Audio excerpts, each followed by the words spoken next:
Hey folks, right, we just had a great session down at Crossness, and I wanted to do a session where I was pushing the ISO to see what DxO can do. I'm having such a good time, this lovely weather. It's the only time to be out late at night, but for a problem, I like flight shots. I don't really do perched birds, although I got a reed warbler down there with some insects in his beak. Absolutely nailed it, but it was stationary. I'll show you it because I'm going to run it through the software. I won't show you anything now. I'll run you through the software as I go to tell you my settings. There's a lot to do. I've got to sort through all the photos. Obviously, I'd like to get the birds coming out with fish, but then what I found I was enjoying the most was when they were kind of partially submerged in water, as if someone had sort of put them in water and it had frozen. It looked like they were in a block of ice. Really, really spectacular. So I can't wait to see some of those. I'll go another 10 minutes after this, but yeah, we'll go back and we'll work on it. And this particular one, common sandpiper, not a common, actually, yeah, I got a common as well. That'll be in the cleanup when I go to DxO.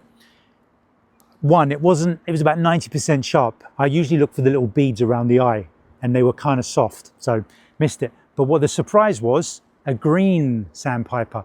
It was like a bullet. There's no mistaking those two birds.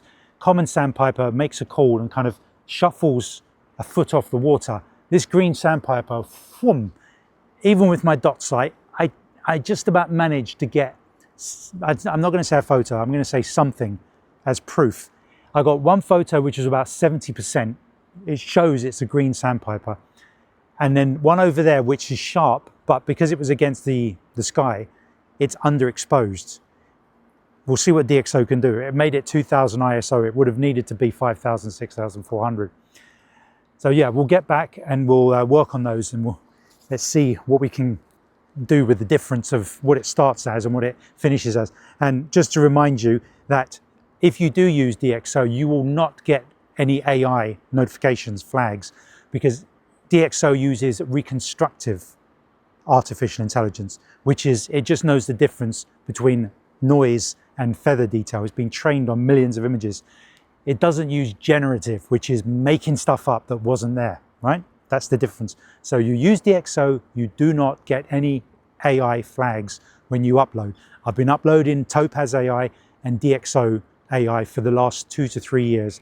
Never once did I have any kind of AI flags. So that's the proof, okay? Now let's get back and do this. Oh, it's been a while since I've done that.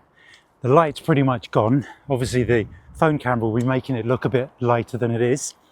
But I just threw my tripod to the ground. Something was coming down low over the grass. I thought maybe a pheasant. And I thought, give it a second. I had to sort of wait for my brain to wake up. And that's a sparrowhawk. And I threw it down. I got off 3 shots. You would never have got that without a dot sight. And yeah, unfortunately, doesn't matter. I was at 1/5000th of a second. Doesn't matter in this light. And obviously the max ISO I have is ISO 32000. I can see it's in focus and it's got to be a female. So yeah, I'm just going to add that and see what happens when I run it through DxO. Okay, let's start with this reed warbler. Zoom out to 25%. Now this was taken, I believe, ISO 2000, yep. So there's not really that much to clean up. It's a pretty clean shot. Bit of noise, yeah, a little bit. First of all, let's tell you my settings. I keep it very straightforward. I don't like to do much to my images. So in this setting for the detail, I'll go to Deep Prime 3, lens sharpness optimization. That corrects all the problems with my 200 to 800 millimeter, and I do unsharp mask. Now, I'm not going to turn those on now because what I've done is I've saved them under a preset. So I'll just tap that now. Just doing a quick full preview in progress. So that's the preview. That's not 100% what it's going to look like, but you can see it's got rid of the noise. So there's your Deep Prime XD3. My lens optimization is on, and down here, the unsharp mask is on, and I've got it at 150 with a radius of 1. That's if my image is pretty much sharp. If maybe 90 to 90% sharp, I'll go to this one. Everything's the same except my unsharp mask, which is up to 200 now instead of 150, and 1.5 instead of 1. And you can see it's definitely over sharpened here.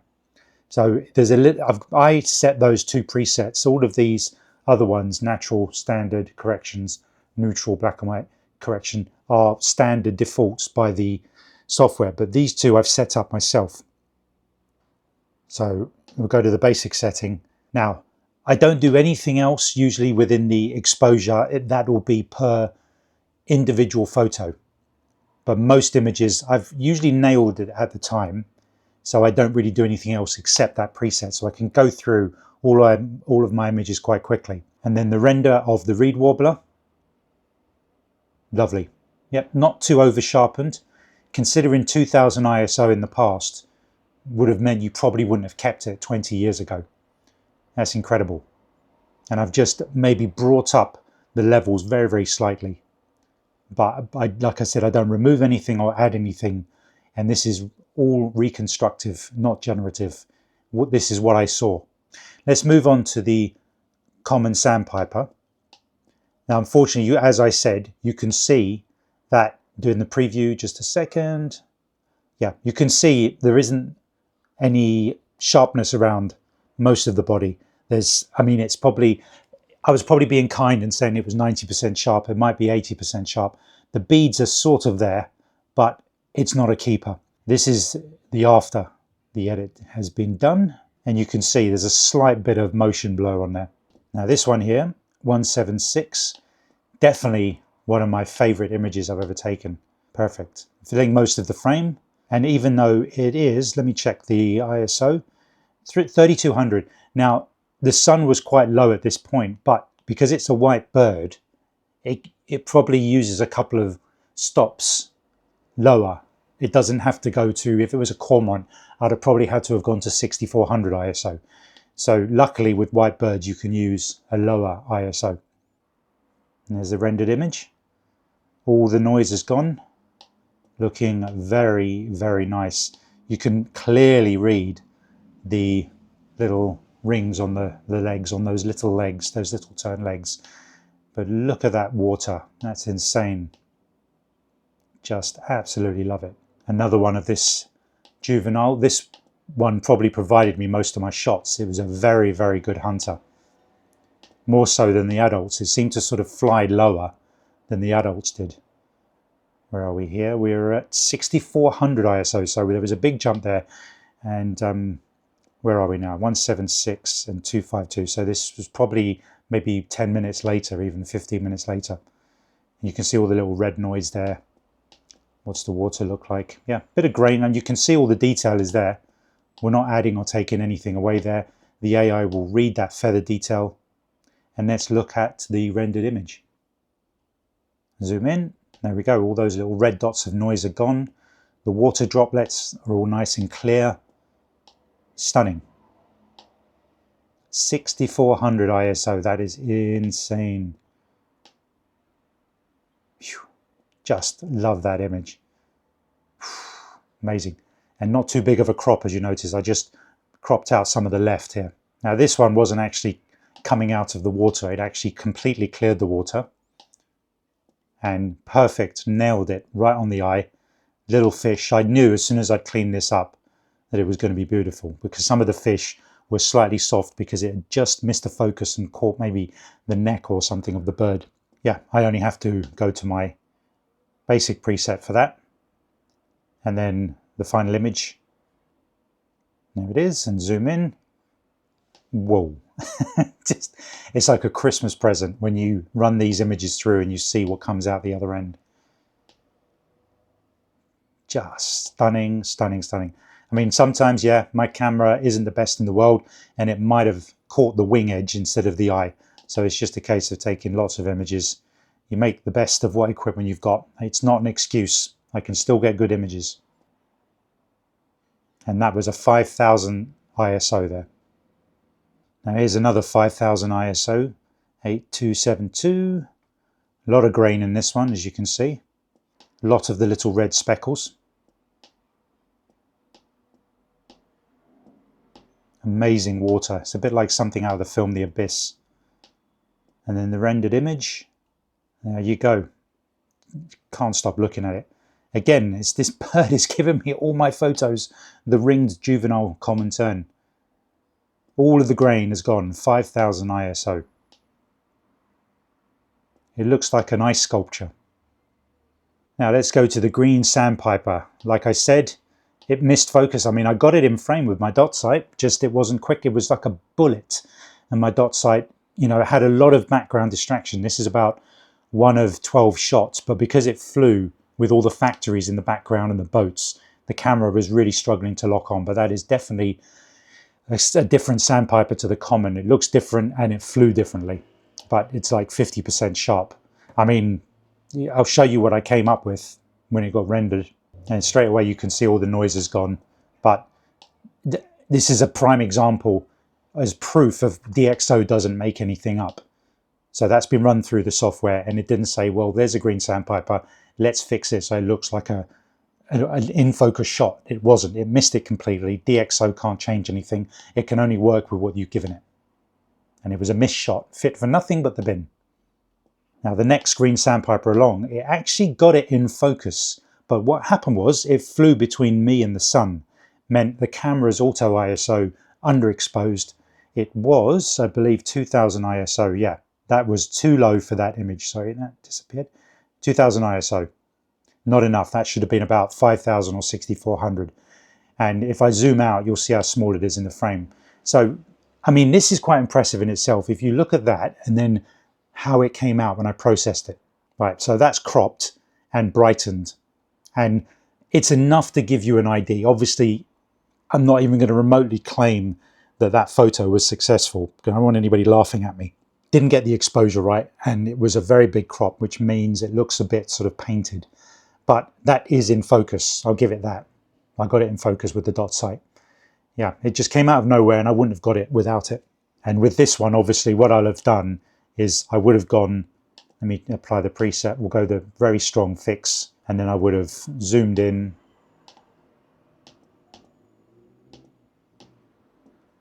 And then, I don't do this often, but I'll then go into the exposure. I'll bring up a little bit of exposure and then the shadows. And that's what I sort of did to get the shot that you saw. It doesn't fix what the information isn't there in the first place, but it'll give you something for social media and for ID purposes. Now with this one, this is when we start getting up with the ISO. There we go, 8000. Yeah, I mean, a lot of you are probably saying about the 1/5000. I still think these turns and the water, they flap so much and splash that water to such an extent that you do need a very fast shutter speed. So let's get in there and see what 8000 looks like. And yeah, very grainy. So I'm going to go for the standard fix with the extra sharpness, because I think as well it might have just missed sharpness a little bit. So just to help it along, this is just a preview. And I maybe did a little bit of, exposure cleaning on that, you know, what up to, it's just by eye. I don't want it to be too much, because I don't want it to make it look like daylight. I want it to preserve the fact that it was taken at low light. So let's go ahead and look at the rendered image, what it came out with. Okay, there it is. Nice. I mean, it looks clean from a distance, but if we go in a little bit, 100%. I mean, it's a perfectly acceptable shot for ISO 8000 in low light. Social media, it'll even look good on a big widescreen TV. But obviously, it doesn't look like it was taken at 1000 ISO, which in the daytime, and these birds, you could probably be using 600 or 800 ISO because they're so white. But that's a nice pose. The ISO using DxO means I can stay out later in the day and get some usable shots. Now I believe we went up to, I think it was 10,000 on this one. Yeah, here we go, 10,000 on this one. Now this is auto ISO, and I always set to underexpose by 1 2/3 because my Canon R7 has a habit of blowing the whites. So this is ISO 10,000, very strong. I mean, it looks pretty much like it's in focus. So we're going to go and apply the stronger standard fix to give it a bit more of a chance. That's just a preview, and then let's run it through and see what it looks like. Yeah, just filling the screen like that looks clean enough, very nice. It would look good on a big TV, but obviously if you start pixel peeping, if you go in, yeah, it begins to look a bit kind of painted. But a pretty picture to look at. Not going to claim it's worthy of a wildlife magazine or something like that, but I remember years ago going to the Wildlife Photographer of the Year award, and a really, really blurry, noisy photo of, I think it was some sort of walrus, won the competition because it was artistic. So you never know. And here we are, we've got the sparrowhawk that came out of nowhere. I threw my tripod to the ground and 3 shots off, and this was the sharpest, the last of the 3. So let's zoom in and see that noise. And this is going to blow your mind because it's 32. Oh no, it's ISO 20,000. It must have been the other shots that were 32,000. And again, you might say, why were you using 1/5000th of a second? Because I thought that was the end of the day and my camera was just left as it was. I mean, I might have been able to get away with 1/2000th, but it was panning and moving so quickly, it might have been even blurrier. So, but that's what I got. Let's run it through and see how it goes. Okay, it looks a heck of a lot better, right? It's not deeper by any means. It's good for a video like this. Yeah, I mean, you can see some stripes on there in the eye and the beak and a little bit of detail. It's pretty, I mean, you can see it is in focus, but it's 20,000 ISO in pretty much darkness. Not bad. You know, you can't complain. No noise. That's pretty good. So that's the end of this session. If you're going to try DxO, you get it free for a month. Try it free, no credit cards, no watermarks left on photos. It's a one-off payment, unlike other softwares, which will remain nameless. And if you choose to buy at the end of that month, 15% off with my code STORMCAB, STORMCAB, one word, at checkout any of their software. Okay, see you in the next one.